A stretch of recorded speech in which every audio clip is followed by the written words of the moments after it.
এই কিতাবের মধ্যে কোনো সন্দেহ নাই, এই কিতাবের মধ্যে সুস্পষ্ট কিতাব। এই কিতাব যদি কোনো ব্যক্তি পড়ে, হুদাল্লিল মুত্তাকিন, এটা মানুষকে সঠিক পথ দেখায়। যেমন হাদুন আলী হাফিজিয়া মাদ্রাসার ছাত্রদের দ্বারা যারা পড়তেছে, এটা সঠিক পথের রাস্তা খুঁজে বেড়াচ্ছে। আল্লাহ বলছেন ইহদিনাস সিরাতাল মুস্তাকিম, আমি তাদেরকে সঠিক পথে পরিচালিত করি। বান্দা যখন আমার কাছের মধ্যে চায়, আল্লাহ আমার বান্দা, আল্লাহ তাআলা বলেন আমার বান্দা আমার কাছে চায় সঠিক পথ দেখার জন্য। সঠিক পথ কি? বলে সঠিক পথ হলো বান্দা আল্লাহর শুকরিয়া আদায় করছে। আর আল্লাহ বলছেন বান্দা এই হাদুন আলী হাফিজিয়া মাদ্রাসার মধ্যে দান সদকা করো। এই হাদুন আলী হাফিজিয়া মাদ্রাসার মধ্যে ছাত্রদের নজিম দাও। এই হাদুন আলী হাফিজিয়া মাদ্রাসার মধ্যে ছাত্রদের এতিমখানা বোর্ডিংয়ের মধ্যে তুমি দান সদকা করো। তাহলে এটা তোমার জন্য ইন্তেকালের পরে, মরার পরে তোমার জন্য একটা নাজাতের জরিয়া হয়ে যাবে। বলেন সুবহানাল্লাহ।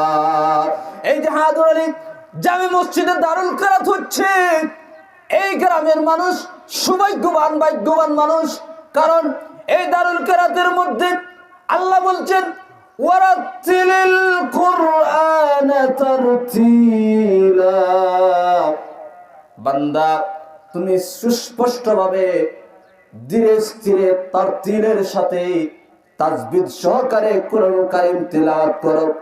এই তিলাওয়াতের বিনিময়ে আল্লাহ তাআলা তোমাকে দুনিয়ায় মানুষের কাছের মধ্যে সম্মানী বানাবেন, আখিরাতেও তোমাকে সম্মানী করবেন। আর এমনি কি এটার বিনিময়ে তোমাকে আল্লাহ 10টা সওয়াব নেকি দান করবেন। বলেন সুবহানাল্লাহ। এজন্য এই গ্রামের মানুষ ভাগ্যবান, শুকরিয়া আদায় করতে হবে। এই যে মাদ্রাসা, এখানের মধ্যে বর্ষাকালের মধ্যে, আগে যখন মাদ্রাসা ছিল না, এখানের মধ্যে অনেক বন জঙ্গল ছিল। কিন্তু আল্লাহর এত শান, এত মান যে মাদ্রাসা হওয়ার কারণে আজকে রাত্রে দিনে ছাত্ররা সেখানের মধ্যে কোরআন তিলাওয়াত করছে। বলেন সুবহানাল্লাহ। হাজিরিন, আল্লাহ বলছেন ওই সমস্ত নবীগণ আপনার উম্মতের মধ্য থেকে ওই সমস্ত মানুষ ভাগ্যবান যারা হচ্ছে খায়রুকুম মান তাআল্লামাল কুরআনা ওয়া আল্লামা।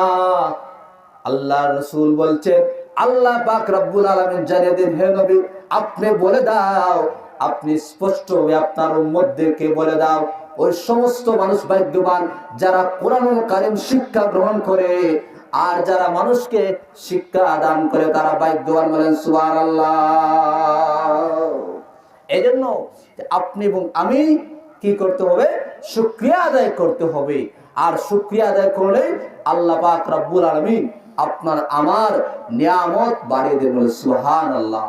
হাজরিন, যে আমরা এটার কারণেই আমরা আজকে ধন্য, বিশেষ করে এলাকার মানুষ আজকে ধন্য। কারণ এই বরকতময় চাঁদে আজকে শাবানের প্রথম দিন, আর এই বরকতময় মাহফিল আল্লাহ সুবহানাহু ওয়া তাআলা যেন আপনার আমার এই মাহফিল আসার এবং বসাকে কবুল করেন, মঞ্জুর করেন।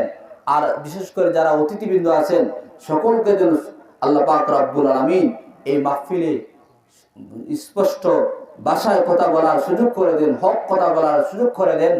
আর তারা যেন সুস্থ অবস্থায় হালতে যেন এই মাহফিল পর্যন্ত আসতে পারে এবং বাড়ি পর্যন্ত ফিরে যেতে পারে। বিপদ আপদ থেকে যেন তাদেরকে মুক্তি দান করেন।